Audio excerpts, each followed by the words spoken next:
Hey guys, it's Chris, you're seeing back from CNH Smallings again. I got a machine here I'm going to be selling. I'm going to be probably trying to put this thing on eBay possibly. I'm also going to sell it on YouTube here. This is a Mantis two-stroke 4-tine tiller right here. This is I think an early 1990s model right here. We had to do a bit of work done to it. The carburetor had to be replaced, intake gasket, the air filter, the gas line needed to be replaced, the fuel filter needed to be replaced, the tank needed to be cleaned out, need a new spark plug, and we also had to clean out the muffler assembly, plus the ports on here as well too. So I'm going to give you a demonstration right now how this thing is running right now.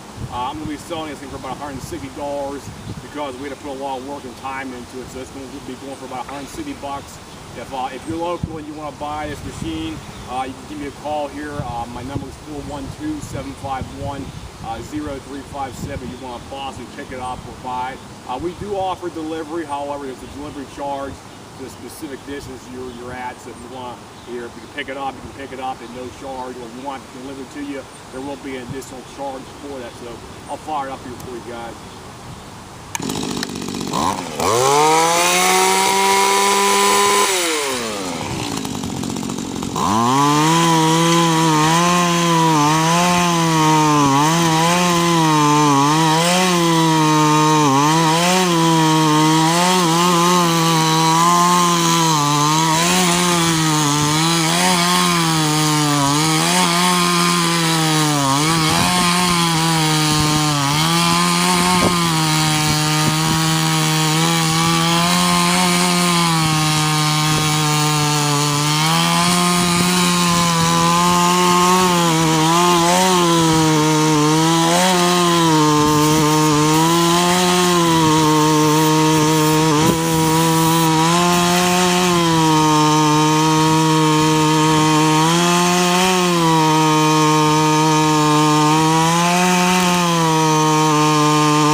There you go, guys. If anybody wants to buy this machine, you can buy it for $160. If you have any questions, as I said before, just drop me a line at my phone number, and I'll try to get back to you as soon as possible. So I'll see you guys. Have a nice day.